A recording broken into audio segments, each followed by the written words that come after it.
part of being an intermediary. So part of the conversation is after you sell, we want to max out your dollars, but what are you going to do with your life? Yeah. And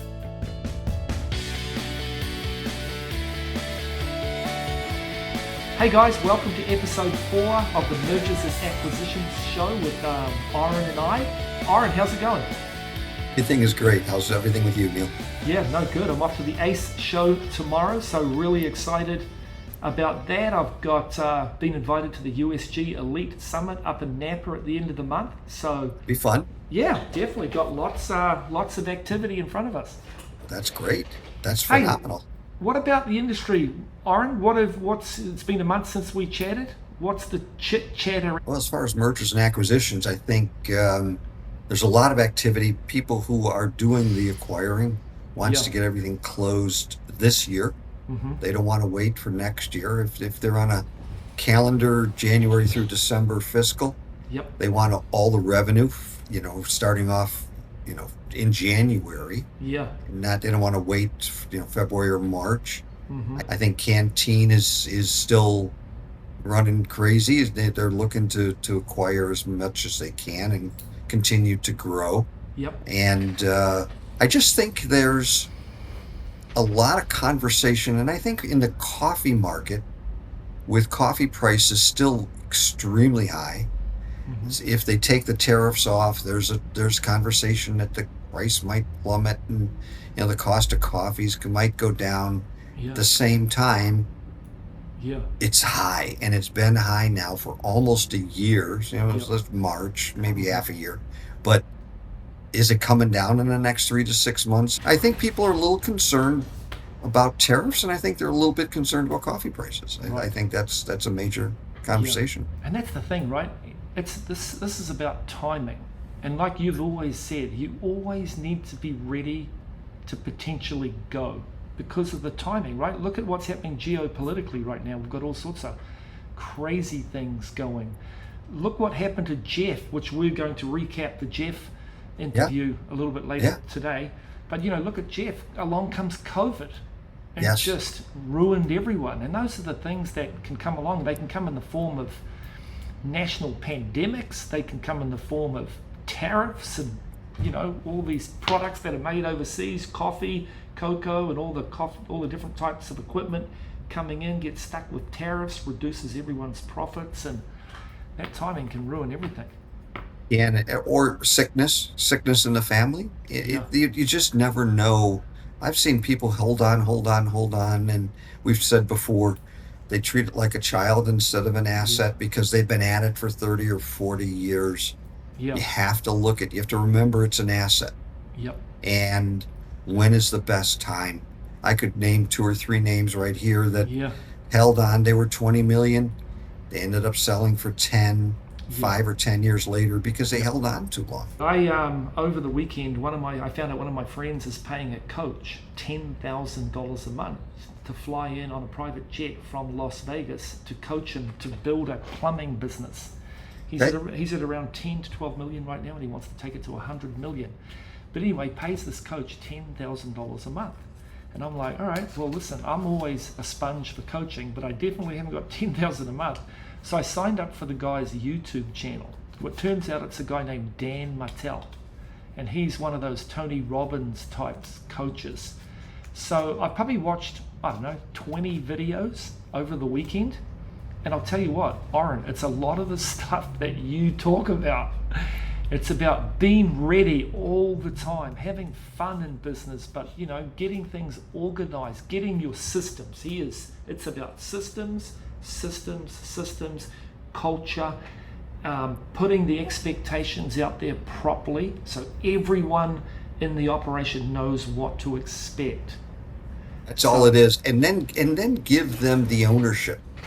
Yeah. The ownership to make decisions and move the business forward. And if they make mistakes, it's okay. Let's learn from those mistakes. That's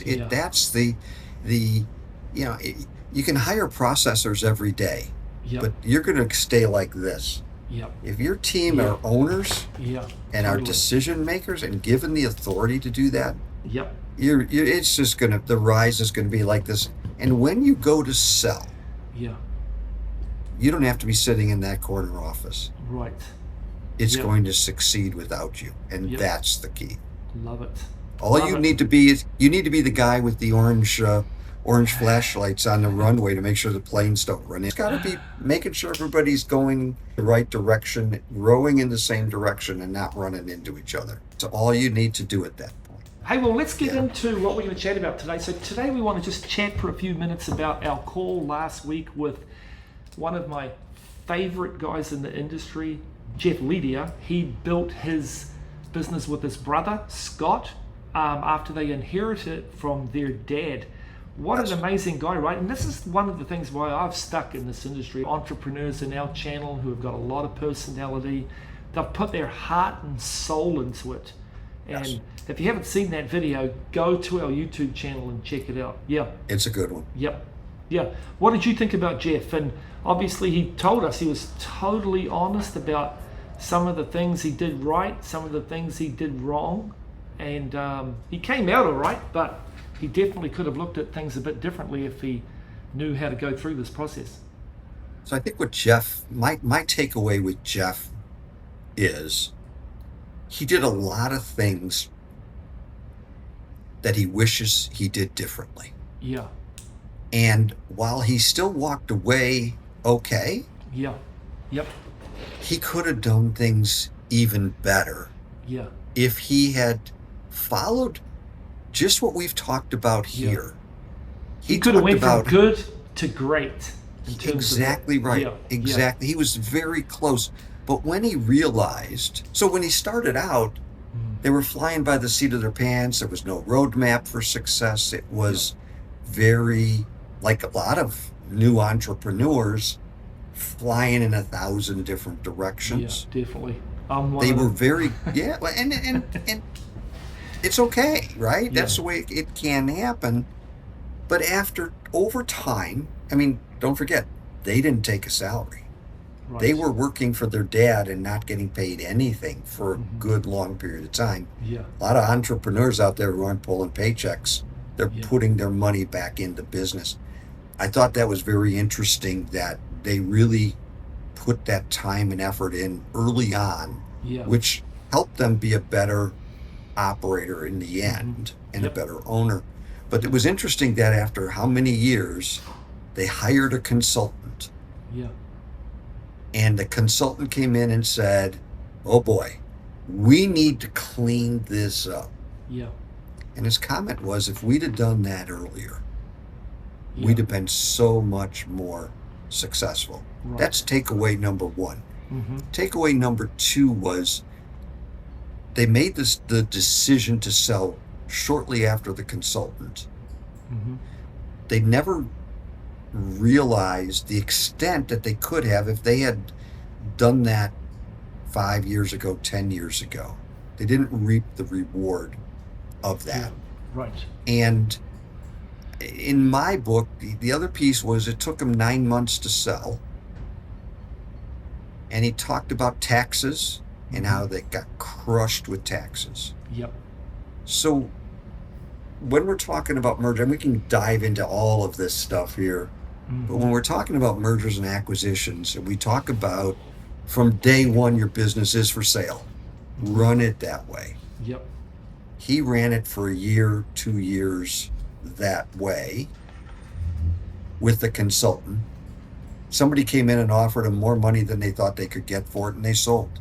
Yeah. But they would have gotten a lot more if they'd have done that from day one. Right. I had a conversation today with 2 people just about that. Yeah. We can get you this. This is great, Yeah. but what are you going to walk away with? Yeah. Yeah. And if they're in a state, pick your state, Illinois, Minnesota, heavily taxed states, Yeah. capital gains heavily taxed. How do you walk away with more money? I didn't say illegally walk away. I'm saying, how do we make sure the monies are in the right buckets? And I thought that was an interesting admission. And that's the fun. That was the cool thing about the interview, right? Is it's not like Jeff came in here and said he did everything perfect, right? He was honest and opened up the hood to what he did right and what he did wrong. Hey, but I love what you just said about how you chatted with someone this morning. Same with me. I chatted to about a $22 million vending company this morning, and we were just, because of this show actually, we were just chatting about mergers and acquisitions in general. But he said that he's going to do it the opposite way. He's going to figure out how much he wants to walk away with and be free and clear, and then he's going to go upwards to kind of come on that sell point. And he thinks he's not quite ready yet, but in order to hit what he wants to walk away with, he thinks he needs a couple of years. So I thought that was an interesting angle. That was the conversation, part of what we had, the conversation today. Mm-hmm. Both from the buyer question and the question to the seller. What do you want to walk away with? What is your number? And how do you get to that number? And it might not be what they're paying on the dollar, but maybe there's a lease of a building that you own for 1 to 3, 4, 5 years. Mm-hmm. Maybe it's a consulting fee for a period of time. There are ways of doing things that you walk away with more money, but you get paid the same. But you actually, what you end up with is different. And I think those are the people who know the industry, the M&A intermediary who knows the industry, who's lived it. And when I say lived it, I'm only going to use myself as an example because here I am, right? Owned businesses, sold businesses, bought businesses, was involved with a national company, watched how they bought businesses, been in it for a long time, managed a P&L for a long time, managed operations for a long time, knows the financials. We get it. And if you're successful on top of it, you can hopefully show those roadmaps for people to succeed, not only in the business day to day, but when they decide to exit. And I'm going to go back to, again, that starts day one. Right. Don't wait till a year or two before you sell. You're still not going to max out what you can get for your business. I love that. As I do these Neil from New Zealand podcasts that are on YouTube, hey, if you're listening, please go and follow it. But a lot of themes are developing. I think I've done 7 videos now. 3 or 4 are live. I've got 3 that I'm editing right now. But the themes are coming out, and they're very close to what you're saying, man. Is they all started off kind of like Jeff, just trying to make it work, and then at some stage they really switched on. But they wish they could go back in hindsight and do some things differently. But you can't go in reverse. But those people who are just starting out, who listen hopefully to what we have to say, and they will hopefully take this advice. You don't have to pay a consultant. I'd love you to. I mean, that's my business also, right? However, at the same time, listen to what we're trying to say, put it to use, do the best you can. It doesn't have to be perfect from day one, but you need to, as early in the game as you can, make this happen. And if you do, you'll enjoy your business more, you'll be more profitable, and when you exit, you'll get more money. I mean, that's a winner all the way around. Man, that is win-win-win. Yeah. No, Jeff mentioned he could probably have done a better job around tax structuring, the allocation of goodwill, the capital gain implications. I don't think he totally understood that. Yes. But the thing which is, some of the things he did wrong, but man, I love some of the things that he did right in preparing his company, and bringing that consultant in. I think, what was it, a year earlier?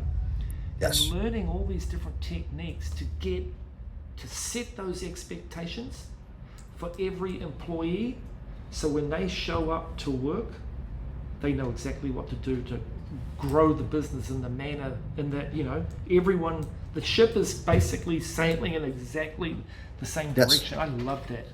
And what did he say? He said, by sitting with everybody and making sure everybody understood their responsibilities, he gave ownership. We just talked about this. He gave ownership to people to make decisions and to own their responsibilities. Yeah, no, that's it. Hey, I've actually got a meeting next week for our GoGo Refresh media team. It'll be me, Ron, our operations guy, who's sitting over there. Hi, Ron. And then Millie from Chicago, Yep. Becca from, she's Livermore, and then Cindy will come in, she's Livermore as well. But one of the goals that I want to achieve, we're together for 3 days, is I want us to be 100% on the same page. No matter, because our goal is to be the industry's leading content creator across this new GoGo Refresh media thing that we're doing. And this is a good example, right? These types of videos and chats we want to excel in video, but when they leave, I want us all 100% on the same page, having fun, having the best energy in the industry, and creating the best content. And if we can just hit those three things, everything else will just flow. What So did we I talk pulled earlier? that out of the Jeff video last week. Yeah, everybody's got to row in the same direction, I say. Everybody has to be going the same way. And that's our job, just to make sure that we're not losing track or getting lost along the way. And successful people understand that that's not a one and done. You have to keep reminding people of that. And when you have people, training is ongoing. Conversations are ongoing. Making sure we're on the same track is ongoing. It never stops. And just because you say it once doesn't mean they're gonna retain it. You have to keep it absolutely keep it going. Yep. So, but that's what Jeff was. But Jeff was saying the same thing, right? Yeah, he definitely. the strategies, the efficiencies, all of those pieces. Yeah. He learned what they weren't doing, and when he figured out what he was supposed to do, kicks himself and says, "I wish I had done it earlier." And he still did well in his exit, but he could have done better. Yep. And I love the fact that he's not retired and out on the golf course, man. He's back in starting his next business. And Isn't that the case? He's got all these ideas and things that that's part of being an intermediary. So part of the conversation is that after you sell, we want to max out your dollars, but what are you going to do with your life? Yeah. And exactly. Because that and that doesn't mean you don't sell because you're afraid of that. Yeah. Talk about it. Figure it out. And it's time. Yep. Love it. Hey, well, just as we wrap up, I want to give a shout out to Rick from Georgia Vending Services. Rick is a long-time operator. He just sold his company to 5-Star, nothing to do with us. But I just spent some time with Rick about a week or two before he announced that he was selling. And I was sitting in the office, and man, he has had a real up and down career, been in it for 40 years like a lot of us have. And I was just so happy for him to hear that 5-Star came in and are now going to carry on his rich tradition of providing great service to his customers. But I'm just so happy for Rick that, he gave it his all for 40 years and now he's out. Awesome. Good for him. Yeah. Awesome. Good for him. All right, Orrin, well, I appreciate it. I'll be stuff. meeting you back here in a month or so. And we'll have some more. Yeah, look forward to sharing some more good information. Sounds great. Thanks, Neil. All right, thanks so much.